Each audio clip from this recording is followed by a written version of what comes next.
ტელერადიო კომპანია Georgian Times-ი წარმოგიდგენთ.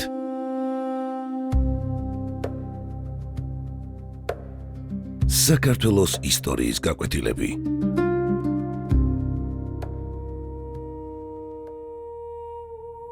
დავით მეოთხე აღმაშენებელი. მეათე ნაწილი. თბილისი, 1121 წლის დეკემბერი. ქალაქში ერთი ჩვეულებრივი დღე იდგა. ბაზრები მუშაობდა, ხელოსნები თავიანთი საქმით იყვნენ გართულნი. ქალაქის კარიბჭესთან ვაჭრები და მგზავრები მოდიოდნენ და მიდიოდნენ. კედლებს მიღმა თითქოს ყველაფერი მშვიდად იყო. მიუხედავად იმისა, რომ დიდგორის კატასტროფის ამბავმა თბილისამდე უკვე მიაღწია, ყოველდღიურობა კვლავ თავის რიტმს ინარჩუნებდა. თუმცა ეს სიმშვიდე მალე ჰორიზონტზე გამოჩენილმა ქართულმა ლაშქარმა დაარღვია. დავით მეოთხის მრავალათასიანი მხედრობა ქალაქის მისადგომებთან განლაგდა და თბილის ყველა მხრიდან ალყა შემოარტყა. დაიწყო გადამწყვეტი ბრძოლა საქართველოს ისტორიული დედაქალაქის დასაბრუნებლად. აშკარა გახდა, რომ თბილისის საამიროს მრავალსაუკუნოვანი არსებობა დასასრულს უახლოვდებოდა. მერვე საუკუნიდან მოყოლებული არაბთა დაპყრობების შედეგად თბილისი ქართულ სახელმწიფოებრივ სივრცეს მოწყდა და ცალკე პოლიტიკურ ერთეულად საამიროდ ჩამოყალიბდა. მე-11 საუკუნის მიწურულს ქალაქი თურქ-სელჩუკთა გავლენის ქვეშ მოექცა და ამიერკავკასიაში მათ უმნიშვნელოვანეს საყრდენ ბასტიონად იქცა. თბილისის დაბრუნებას ჯერ კიდევ ბაგრატ მეოთხე ცდილობდა. მიუხედავად იმისა, რომ ქართველებმა ქალაქის დაკავება რამდენჯერმე შეძლეს, რთული შიდა და საგარეო პოლიტიკური ვითარების გამო მისი შენარჩუნება ვერ მოხერხდა. ამ ეპოქაში თბილისი მრავალ ეთნიკური ქალაქი იყო, სადაც 20-დან 30,000-მდე ადამიანი ცხოვრობდა. ქართველებთან ერთად აქ გვერდიგვერდ ცხოვრობდნენ სომხები, სპარსელები, არაბები და ებრაელები.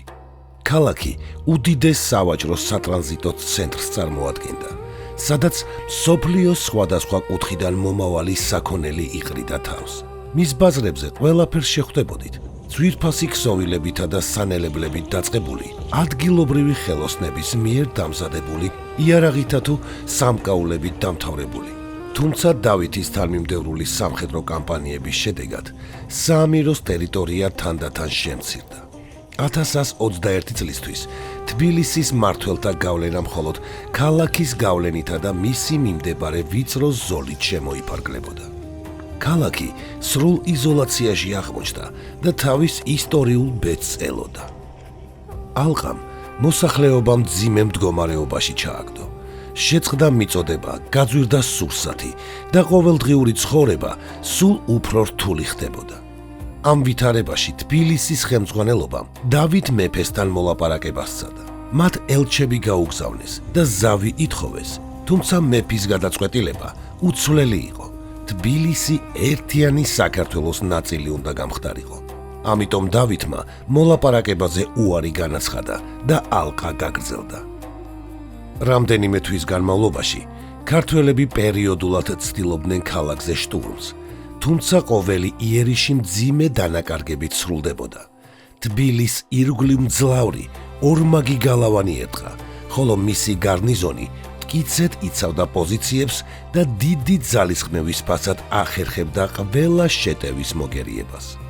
გარდამტეხი მომენტი 1122 წლის თებერვლის შუა რიცხვებში დადგა. ერთ-ერთმა შეტევამ შედეგი გამოიღო.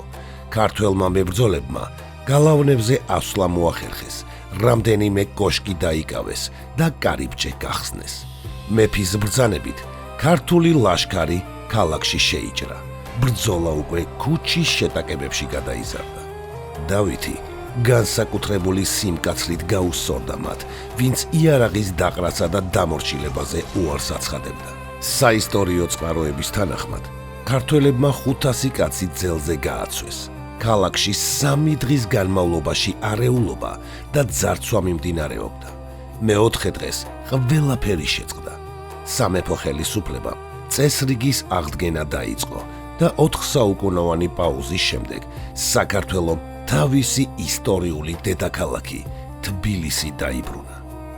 ანგარიშის გასწორების შემდეგ დავითმა ქალაქში ფუნდამენტური რეფორმების გატარება დაიწყო. თბილისი დიდი და მრავალეროვანი სავაჭრო ცენტრი იყო. იქ მცხოვრები ხელოსნები, ვაჭრები და სხვა საქმიანობაში ჩართული ელიტა ქვეყნის კეთილდღეობის მთავარ საყრდენს ქმნიდა. საქალაქო ცხოვრებისა და სავაჭრო რიტმის შესანარჩუნებლად მეფემ თბილისელებს შეღავათები უწყალობა. მოსახლეობა 1 წლით სრულად გათავისუფლდა გადასახადებისგან. განსაკუთრებული ყურადღება დაეთმო რელიგიურ ტოლერანტობას. მუსლიმური თემის თხოვნით დავითმა აკრძალა მათ უბნებში ღორის დაკლა და მუსლიმებს თავისუფლად ლოცვის უფლება შეუნარჩუნა. მეტიც, ქრისტიანებსა და ებრაელებს აეგრძალათ მუსლიმთა კუთვნილ აბანოებში შესვლა.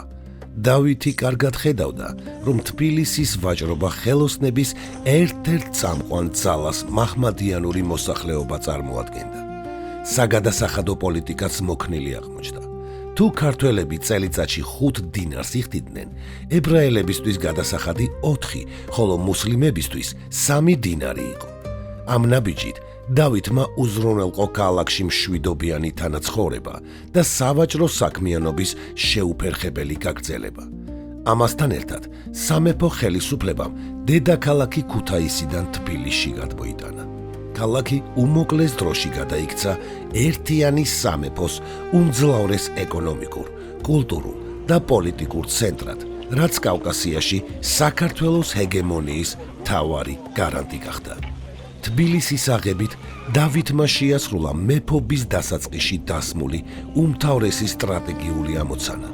დაესრულებინა სელჩუკთა გამოჩენით შეწყვეტილი ქვეყნის გაერთიანების პროცესი. საქართველოს მიწებზე დარჩენილი იყო მხოლოდ ერთი მნიშვნელოვანი საყრდენი პუნქტი, რომელიც ჯერ კიდევ არ ემორჩილებოდა სამეფო ხელისუფლებას. ეს იყო დმანისი. თბილისის შემოერთების შემდეგ დღის წესრიგში სწორედ ქვემო ქართლში სელჩუკთა უკანასკნელი გამაგრებული ცენტრის დაპყრობა დადგა. მოგვიანებით ქართულმა მხედრობამ დმანისაც მიადგა და მისი აღებით მეფემ საბოლოოდ დაასრულა საქართველოს პოლიტიკური გაერთიანების მრავალწლიანი ეტაპი. საინტერესოა, რომ დავითის ეპოქაში საქართველოს მეფეთა ტიტულატურაში ჩნდება სახელწოდება მესიის მახვილი. ამით მეფე საკუთარ თავს ქრისტიანთა მცველად წარმოაჩენდა.